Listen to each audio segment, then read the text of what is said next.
नवाज शरीफ साहब की आज ज़मानत हो गई और ये शायद उनके लिए वो सफ़र का आगाज़ है जो पिछले चंद हफ्तों से चल रहा है और आगे इलेक्शंस तक ये चलता ही रहेगा। और रास्ते में जो भी उनके कानूनी रुकावटें आएंगी इसी तरीके से वो रास्ते उनके खुलते जाएंगे।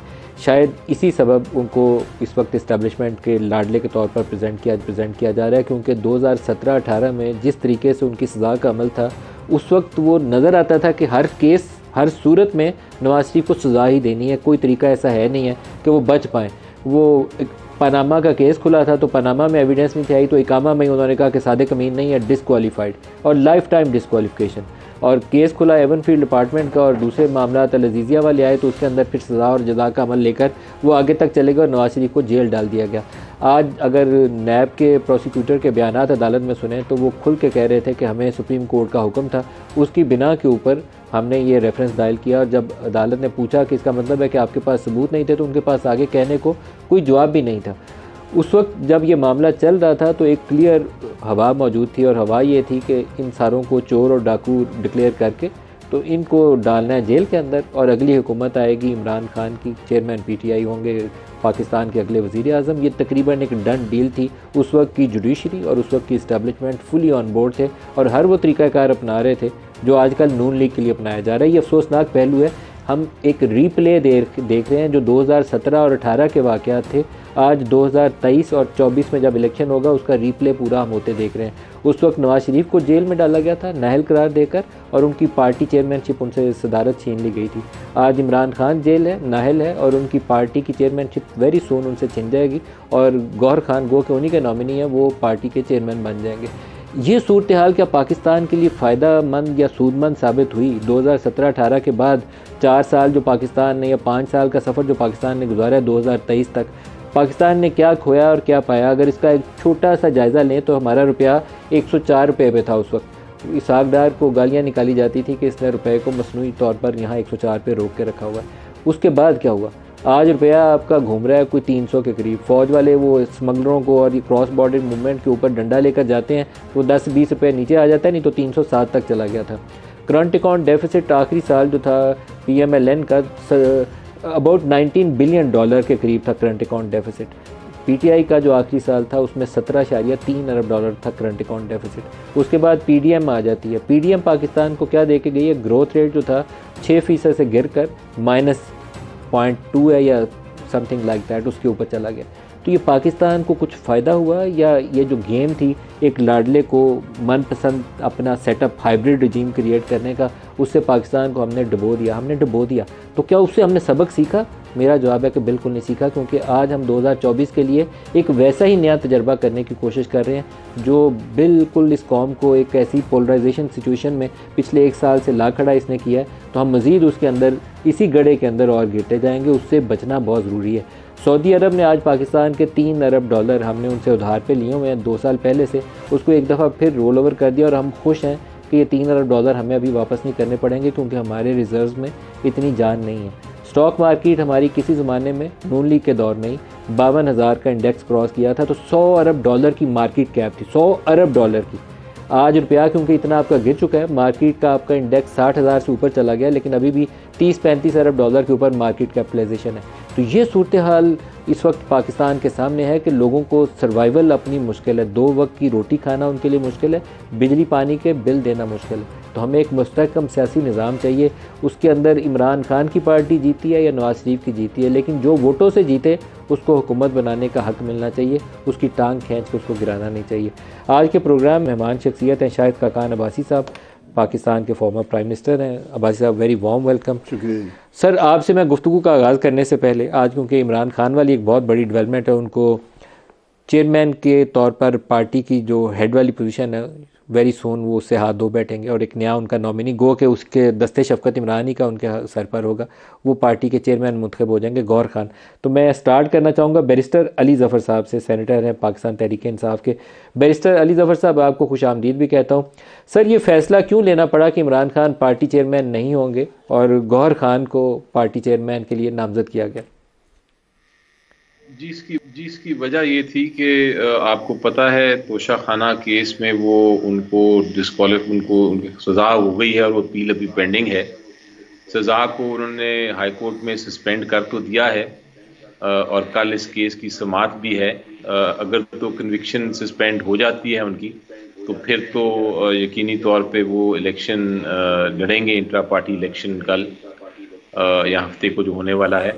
लेकिन अगर वो नहीं होती तो फिर हमें खदशा ये था और खदशा ये है कि इलेक्शन कमीशन ऑफ पाकिस्तान इसको बहाना बनाएगा, और अगर वो इलेक्शन कंटेस्ट करते हैं तो पूरा पीटीआई का जो इलेक्शन है उसको कलअदम करार दे देगा। और जो नॉमिनेशंस फाइल करने जा रहे हैं हम, जब ये इलेक्शन शेड्यूल अनाउंस होगा तो उन नॉमिनेशंस को भी वो ख़त्म कर देंगे। और हो सकता है कि पीटीआई का इलेक्शन अगर कलअदम करार दें तो पीटीआई को इलेक्शन करने से भी रोक दें। तो ये सारे जो ख़तरात हैं, उन ख़तरात को मद्देनज़र रखते हुए हमने सोचा कि फ़िलहाल जब तक ये सस्पेंड नहीं होता केस जो तोशाखाना वाला है, फ़िलहाल के लिए हम एक इंटरम या केयर टेकर जो है चेयरमैन, उसको हम नामजद कर दें, वो इलेक्शन लड़ लें, और जब ये सस्पेंड हो जाएगा तो फिर उसका दोबारा से इलेक्शन करा लेंगे। तो ये एक सर एक यहाँ बैरिस्टर साहब एक सवाल है यहाँ आपसे, क्यों नहीं हामिद खान या क्यों नहीं बैरिस्टर अली ज़फ़र, गौहर खान क्यों?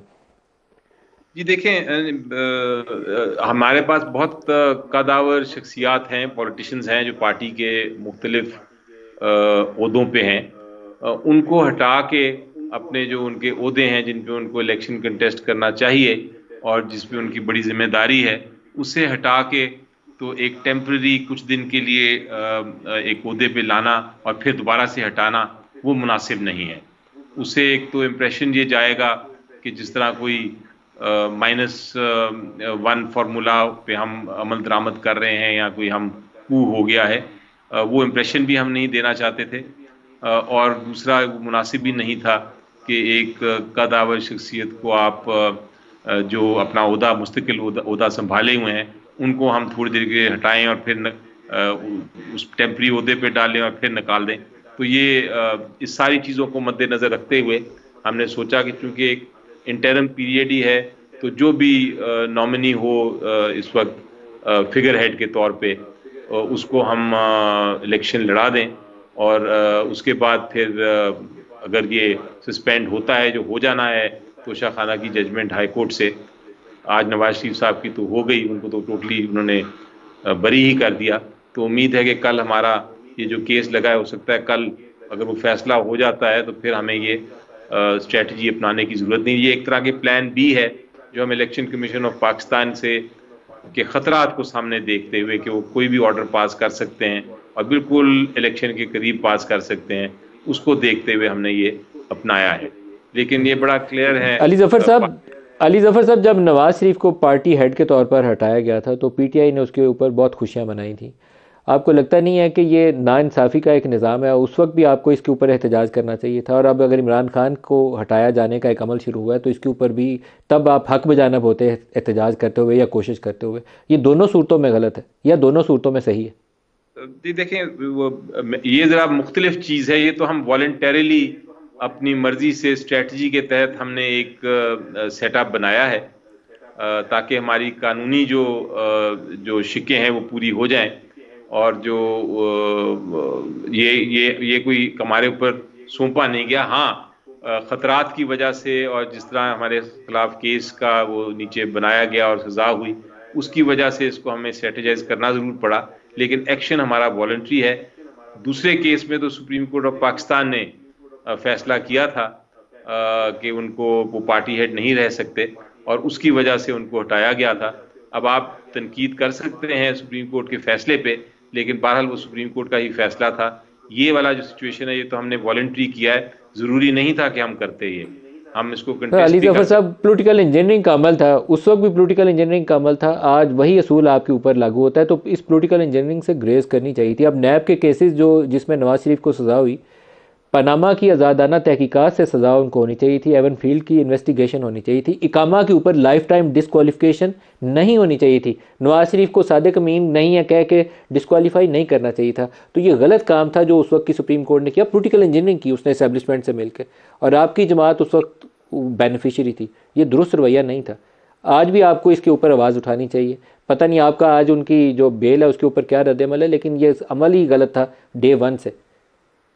जी देखें, जो फैसले आ जाएं अदालतों से, चाहे वो उसमें सजा हो, चाहे आप वो कहें कि वो बरी हो गए, बिल्कुल आप उन पे तनकीद कर सकते हैं फैसलों पे, लेकिन अल्टीमेटली फैसला सुप्रीम कोर्ट या हाई कोर्ट का ही होता है। लोअर कोर्ट्स में हमने अमूमन देखा है कि वो किसी उनके फैसले नॉर्मली गलत ही साबित होते हैं, और वो शायद हमने एविडेंस में बार बार देखा है अपनी तारीख में, जुडिशल तारीख में, स्पेशली जो पॉलिटिकल केसेस हैं, कि ऊपर जाके इंसाफ मिलता है।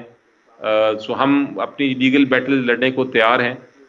आप दुरुस्त फरमा रहे हैं कि कई बार ये देखा गया है कि एक तरह से पॉलिटिकल प्रोसिक्यूशंस की गई हैं, सियासी इंतकामात के लिए प्रोसिक्यूशंस हुई हैं, और उसमें सबसे बड़ा शायद केस आपके सामने भुट्टो साहब का जो सज़ा हुई, जिसमें उनको हैंग किया गया, जिन पे उनको फांसी पे लटकाया गया, वो ऐसा फैसला है जिसको आप कह सकते हैं बिल्कुल कि वो गलत था, हर सूरत में गलत था, और उस पर तनकीद होती रहती है।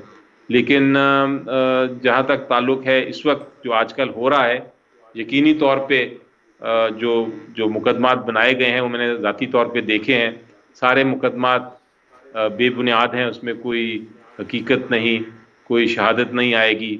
लेकिन हम फिर भी हमें पता है कि बेबुनियाद मुकदमात हैं, लेकिन हम उनको लीगली उनके साथ हम उनको देखेंगे और हम अपनी डिफेंस पेश करेंगे। दुरुस्त। हमें यकीन है कि दुरुस्त। इंशाल्लाह जो जो अदालतें हैं वो फाइनली फैसला इंसाफ और कानून के मुताबिक करेंगी।